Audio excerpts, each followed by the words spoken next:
gusto ko sana na dito na sa atin manirahan si Tristan. Lorena Herrera na ako ngayon. Herrera ang apelido natin. Huwag na huwag ka magkakamali Dahil si Wilfred, siya ang dating asawa ni Joy. At si Joy ang nanay ni Amber. Ibig kong sabihin, asawa ng husband mo yung taong napatay mo? May bagong lead ako sa Joy Santos murder case. Kailangan ko yung files natin. Lahat. I have a job for you. Lorena Herrera is the name. Can you do a search on her and check kung may files siya sa inyo? Kung nandito sa Maynila si Tristan Astor, panigurado, nandito rin si Carolina Astor. What a small world. Sister mo, yung stepmom ko. Tristan, hawak mo ba yung mga school records mo? Ate, paano yun? Kapag pinilit ng asawa mo, malalaman niya iba apelido sa school records ko.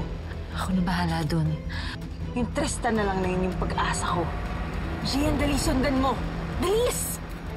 Hindi mawawala, hindi mababago, na ang alam ko lang ay magmahal sa'yo. Wilfred, salamat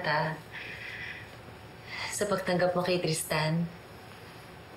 Sabi ka naman sa'yo your happiness is my oxygen. Ganito ka rin ba ka-perfect husband sa una mong asawa? With Joy, I was less. Saan ka ba? I need to go to the office. May emergency meeting and I need to be there because I'm the only one that can close the deal. Emergency meeting ba talaga? O makikipagkita ka na naman sa babae? Joy, please. I don't have time for this. Wait, it's our anniversary. Busy chasing success. Busy sa mga kalokohan. Honestly, hindi ako naging faithful husband sa kanya. Pinagsisisihan ko yun.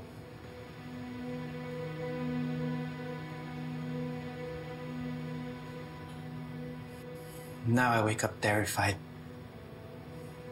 wasting a single sunrise with you. Pakaswerte ko naman.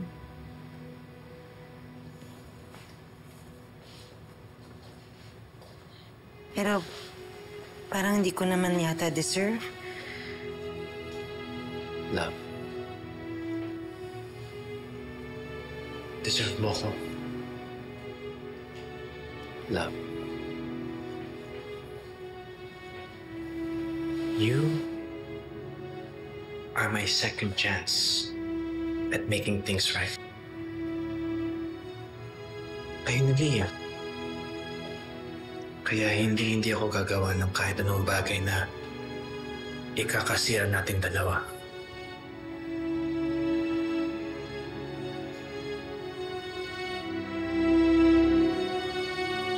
Mahal na mahal ka talaga ng asawa mo, no? Ganun yata talaga mga lalaki.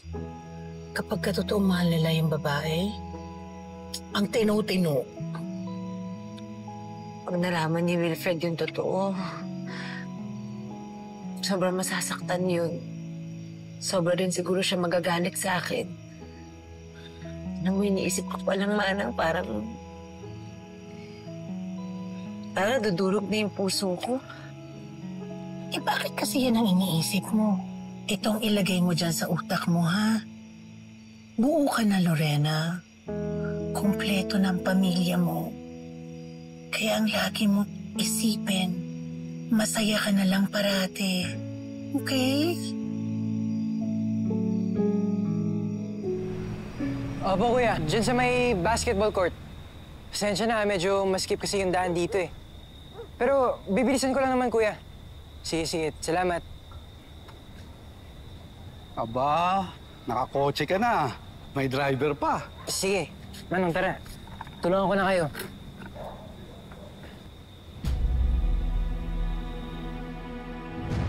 Mahirap talaga to sa Jologs, boy. Pakilapag mo na lang dyan, Toy. Big time na pala yung ate mo. Ang swerte mo, Toy. Para ka nanalo sa loto. Di naman na mahalaga sa akin yun. Ang totoong panalo ko eh yung nakita ko ulit yung pamilya ko. Saka nung, may dumagdag pa. Yung cute kong pamangkin. Basta, Toy, magpakabait ka doon, ha? At sana lang, maalala mo pa ako. Nung naman, pwede ba kitang makalimutan?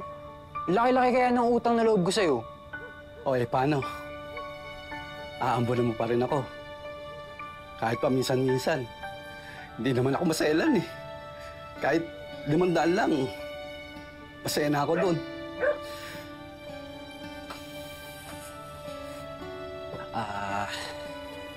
Bahala na, Nong.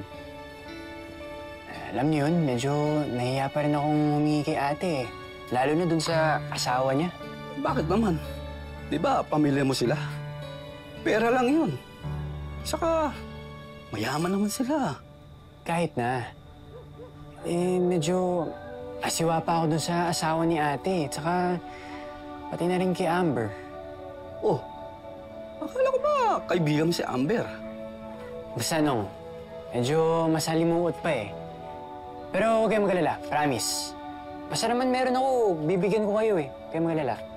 O sige, para hindi ka na masyadong gabahin. Tapusin ko lang yung pag-iimpake ko eh. Sigurado kong naghihintay na rin sila ate sa akin eh. Nakita ko na yung bahay ni Tristan. Mahirap lang sila. Miserable yung lugar. Barang-barang yung bahay. Okay. Hatid mo na ako sa bahay. Ano? Sinundan lang talaga natin? I just wanna know where he lives. Tsaka na ako magpapakilala. At mamumulot ng ebidensya para wasakin si Lorena at ang pamilya niya. So come on, let's go.